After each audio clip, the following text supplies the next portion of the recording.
퀘벡에 오신 부모님들 안녕하세요. 우리 아이의 CJP, 즉 대학 입학 준비. 처음엔 정말 뭐부터 해야 할지 막막하게 느껴지시죠? 그래서 오늘 제가 이 모든 과정을 속 시원하게 풀어드릴게요. 자녀의 성공적인 미래를 위한 아주 확실한 작전 계획을 지금부터 함께 살펴보겠습니다. 아마 이런 고민들 많이 하실 거예요. 이 새로운 교육제도 대체 어떻게 도와줘야 하지?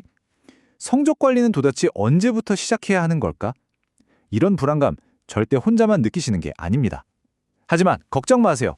오늘 제가 그 핵심 질문들에 대한 답을 명확하게 알려드릴게요. 자, 그럼 가장 먼저 알아야 할 첫 번째 핵심 전략입니다. 바로 합격을 결정짓는 결정적인 시기를 정확히 아는 건데요. 이게 성각보다 훨씬 더 일찍 시작된다는 사실 알고 계셨나요? 네, 바로 이겁니다. 다른 건 몰라도 이것만은 꼭 기억하셔야 해요. Cjet 입시의 진짜 승부는요, 마지막 학년이 아니라 바로 고등학교 4학년, 그러니까 한국 학년으로 치면 10학년 때부터 이미 시작되는 겁니다. 이때 최종 성적, 그리고 5학년 1학기 성적, 이 두 가지가 합격의 문을 여는 가장 중요한 열쇠라 되거든요. 왜 그런지 이 타임라인을 보시면 딱 감이 오실 거예요. CJF 원서 마감일이 매년 3월 1일이거든요. 그럼 생각해보세요. 그때는 아직 5학년 최종 성적이 나올 수가 없죠. 그래서 입학처에서는 이미 나와 있는 4학년 최종 성적과 가장 최근 성적인 5학년 1학기 성적, 이 두 개를 보고 1차적으로 결정을 내리는 겁니다. 5학년 2학기 성적은 나중에 조건부 합격을 최종 확정할 때 쓰이는 거고요.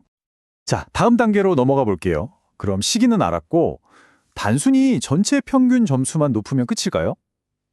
꼭 그렇지만은 않습니다. CJF은 점수 너머에 있는 몇 가지 다른 중요한 요소들을 아주 꼼꼼하게 들여다봅니다. CJF이 주로 보는 세 가지 핵심 요소가 있습니다. 바로 선수 과목, 전체 평균, 그리고 퀘벡만의 아주 독특한 시스템인 코트르 점수입니다. 이 세 가지가 각각 뭘 의미하는지 하나씩 자세히 파헤쳐 보겠습니다. 이 중에서 가장 중요한 걸 하나만 꼽으라면 단연 선수 과목입니다. 이건 말 그대로 타협의 여지가 없는 필수 조건이에요. 예를 들어서 우리 아이가 의대나 약대를 목표로 하는 헬스 사이언스 프로그램에 가고 싶다. 그러면 수학, 물리, 화학 같은 과학 과목 성적이 절대적으로 중요합니다. 다른 과목 성적보다 이 과목들 성적이 월등히 높아야 합격 가능성이 열리는 거죠.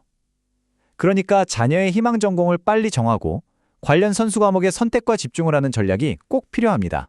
자, 이제 많은 분들이 제일 헷갈려 하시는 바로 그 코트 L, 즉 R 점수입니다.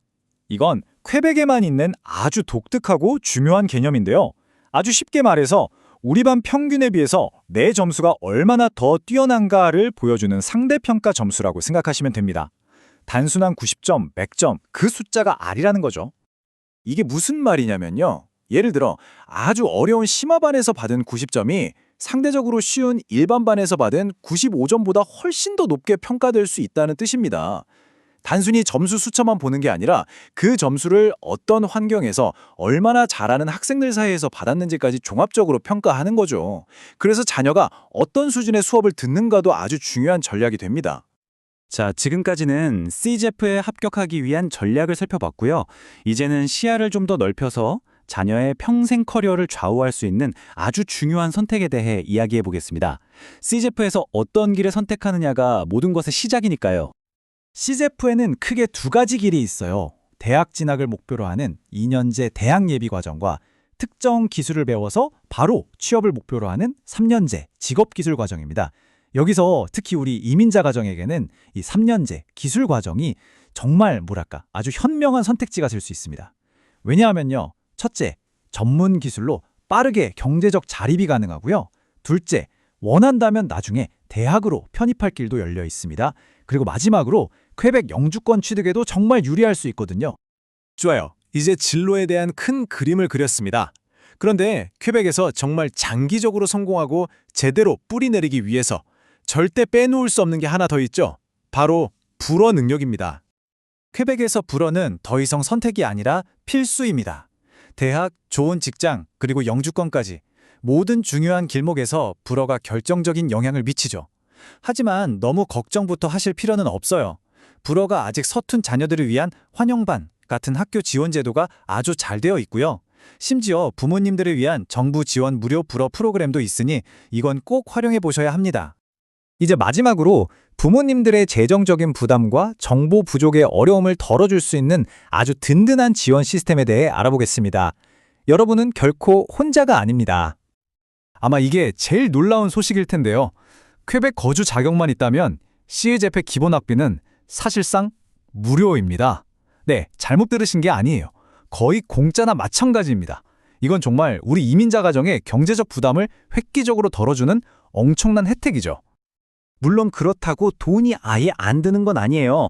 책값이나 학생회비, 실습 재료비 같은 추가 비용은 발생할 수 있습니다. 하지만 이것도 방법이 있습니다.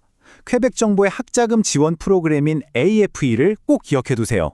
자격이 되면 대출뿐만 아니라 나중에 갚을 필요가 없는 보조금까지 받을 수 있으니 절대 놓치시면 안 됩니다. 이런 복잡한 시스템에 대해 혼자 끙끙 앓지 마세요. 가장 먼저 그리고 가장 중요하게 찾아가야 할 곳은 바로 자녀 학교의 진로 상담사입니다. 이분들이야말로 최고의 전문가예요. 그리고 매년 가을에 열리는 CEGEP 오픈하우스에 자녀와 함께 꼭 방문해 보시고 또 지역 이민자 지원기관의 도움을 받는 것도 아주 좋은 방법입니다. 자, 오늘 이 설명으로 이제 부모님 손에는 CGAP라는 복잡한 지도가 들려 있습니다. 이제 이 지도를 들고 자녀와 함께 미래를 향한 여정을 시작할 시간이에요. 오늘 저녁 자녀와 함께 어떤 대화를 가장 먼저 나눠보시겠어요? 바로 그 대화가 우리 아이의 성공적인 미래를 여는 이야기의 첫 페이지가 될 겁니다.